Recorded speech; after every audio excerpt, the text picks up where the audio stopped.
एक ऐसी एजेंसी जिसका हेडक्वार्टर इस्लामाबाद में है, लेकिन जिसके एजेंट्स अफगानिस्तान से लेकर लंदन तक काम करते हैं। एक ऐसी ऑर्गेनाइजेशन जिसने अमेरिका की CIA के साथ मिलकर काम किया, तालिबान को ट्रेन किया और फिर उसी तालिबान के हमलों में हजारों लोग मारे गए। एक ऐसी स्पाई एजेंसी जो इंडिया की सरहद से बस कुछ 100 किलोमीटर दूर बैठकर रोज इंडिया के खिलाफ प्लान्स बनाती है।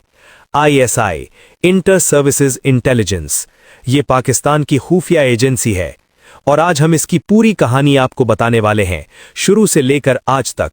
इसलिए इस वीडियो को लास्ट तक देखिए, क्योंकि बीच में जो हम बताएंगे वो आपने कभी किसी हिंदी चैनल पर नहीं सुना होगा। साल था 1948। इंडिया और पाकिस्तान अभी अभी अलग हुए थे। दोनों देश नए थे, कमजोर थे और दोनों के बीच पहले ही एक जंग हो चुकी थी कश्मीर को लेकर। यहीं पर पाकिस्तान को यह एहसास हुआ कि सिर्फ आर्मी से काम नहीं चलेगा, दुश्मन के घर के अंदर झांकना होगा, उसकी प्लान्स जाननी होंगी, उसके लोगों को तोड़ना होगा। और फिर इसी सोच से जन्म हुआ ISI का। ISI का फुल फॉर्म है इंटर सर्विसेज इंटेलिजेंस, यानी तीनों आर्म्ड फोर्सेस, आर्मी, नेवी और एयरफोर्स को मिलाकर एक इंटेलिजेंस एजेंसी। इसका हेडक्वार्टर है इस्लामाबाद में। इसके करीब 10,000 से ज्यादा ट्रेंड ऑफिसर्स और हजारों इन्फॉर्मेंट्स जो दुनिया भर में फैले हुए हैं। लेकिन ISI सिर्फ एक स्पाई एजेंसी नहीं है, ये पाकिस्तान की असली सरकार है। बहुत से लोग ऐसा मानते हैं कि जब भी पाकिस्तान में कोई बड़ा फैसला होता है, चाहे वो इलेक्शन हो, प्राइम मिनिस्टर हो या फॉरेन पॉलिसी हो, ISI का हाथ उसमें होता ही है। पाकिस्तान के कई प्राइम मिनिस्टर्स ने खुद कहा है कि ISI उनकी सुनती नहीं, बल्कि ISI जो चाहती है वही होता है। तो ये सिर्फ एक स्पाई एजेंसी नहीं है, ये एक शैडो गवर्नमेंट भी है। 1979 सोवियत संघ यानी USSR ने अफगानिस्तान पर हमला किया। अमेरिका को डर था कि अगर USSR ने अफगानिस्तान ले लिया तो अगला नंबर पाकिस्तान का होगा और फिर वो पूरे साउथ एशिया तक फैल जाएगा। इसलिए अमेरिका ने एक प्लान बनाया कि USSR को अफगानिस्तान में ही रोको, उसे वहीं थका दो। लेकिन अमेरिका खुद डायरेक्टली नहीं लड़ सकता था, इसलिए उसने एक मिडिल मैन चुना और वो मिडिल मैन था पाकिस्तान। और पाकिस्तान का असली हथियार था ISI। अमेरिका ने ISI को बिलियंस ऑफ डॉलर्स दिए, CIA ने ISI को ट्रेन किया, वेपन्स दिए, टेक्नोलॉजी दी, जिसके बाद ISI ने इन पैसों और वेपन्स से अफगानिस्तान में एक आर्म्ड ग्रुप तैयार किया, जिन्हें कहा गया मुजाहिदीन। ये मुजाहिदीन अफगानिस्तान में USSR के खिलाफ लड़े और धीरे धीरे USSR को वहां से भागना पड़ा। 1989 में सोवियत फौजें अफगानिस्तान से वापस चली गईं, अमेरिका जीत गया और ISI को क्रेडिट मिला। लेकिन असली खेल यहीं से शुरू हुआ। वो मुजाहिदीन जिन्हें ISI ने ट्रेन किया था, वो अब पाकिस्तान के कंट्रोल में नहीं था। उनके पास वेपन्स थे, ट्रेनिंग थी और आइडियोलॉजी भी, जिसके बाद उन्हीं में से एक ग्रुप बना जिसे आज पूरी दुनिया तालिबान के नाम से जानती है। और ISI ने तालिबान को भी सपोर्ट दिया, क्योंकि ISI चाहती थी कि अफगानिस्तान में उसके फ्रेंडली गवर्नमेंट रहे, ताकि इंडिया को वहां पैर न जमाने मिले। अमेरिका ने जो खेल खेला था, उसके नतीजे 2001 में सामने आए। 9/11 के हमलों के बाद अमेरिका को पता चला कि जिसे उसने पाला था वही उसके लिए सबसे बड़ा खतरा बन गया। और ISI वो बीच में खड़ी रही, एक तरफ अमेरिका का साथ देने का दिखावा करती रही और दूसरी तरफ तालिबान को सेफ हेवन देती रही। ये ISI की सबसे बड़ी ताकत है, दोनों तरफ खेलने की काबिलियत। अब बात करते हैं उस चीज की जो हर भारतीय को जाननी चाहिए। ISI का सबसे बड़ा, सबसे पुराना और सबसे जरूरी मिशन है इंडिया को कमजोर करना। ये कोई कॉन्स्पिरेसी थ्योरी नहीं है, ये पाकिस्तान की ऑफिशियल पॉलिसी है, जिसे वहां के जनरल्स खुद डॉक्यूमेंट्स में लिख चुके हैं। ISI इसे 3 तरीकों से करती है। पहला तरीका, कश्मीर। कश्मीर में जो आर्म्ड मिलिटेंट्स लड़ते हैं, उनमें से बहुतों को ISI ने ट्रेन किया होता है। उन्हें वेपन्स मिलती हैं पाकिस्तान से, फंडिंग आती है ISI के चैनल्स से। लश्कर-ए-तैयबा, जैश-ए-मोहम्मद, हिजबुल मुजाहिदीन, ये सब ऑर्गेनाइजेशंस ISI के सपोर्ट से चलती है।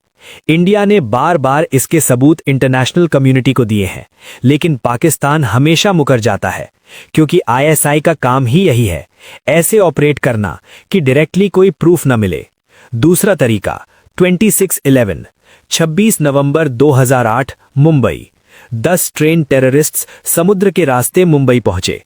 उन्होंने Taj hotel, Chhatrapati Shivaji terminus, Nariman house पर एक के बाद एक हमले किए, जिसमें 166 लोग मारे गए और सैकड़ों घायल हुए। पूरा देश सदमे में था। जांच में पता चला कि ये टेररिस्ट्स पाकिस्तान से आए थे।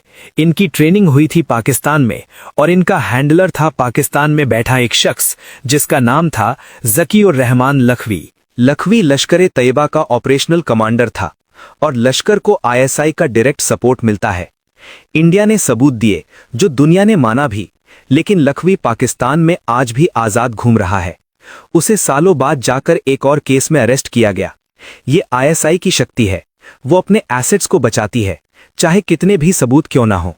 तीसरा तरीका, भारत के अंदर नेटवर्क।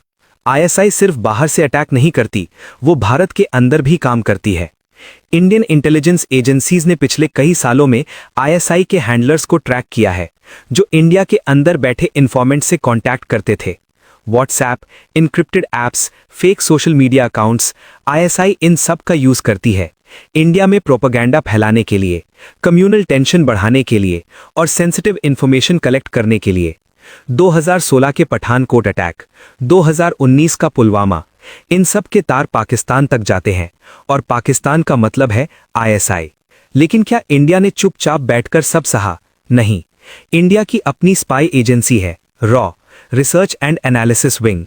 रॉ कभी पब्लिकली नहीं बोलती, कभी प्रेस कॉन्फ्रेंस नहीं करती, लेकिन जब रॉ चाहती है तो दुश्मन को पता भी नहीं चलता और काम हो जाता है।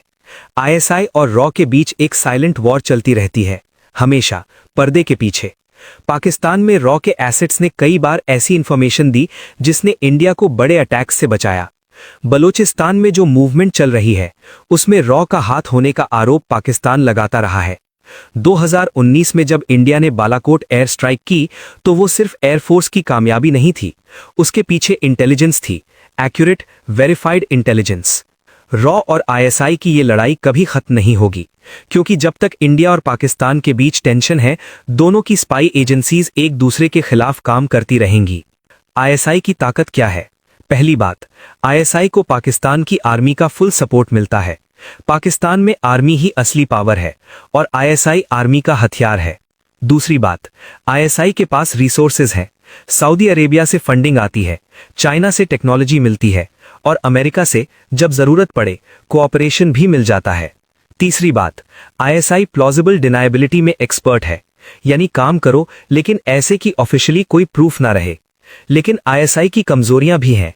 आईएसआई ने जो मॉन्स्टर्स बनाए, तालिबान, डिफरेंट मिलिटेंट ग्रुप्स, वो कभी कभी आईएसआई के खुद के खिलाफ हो जाते हैं।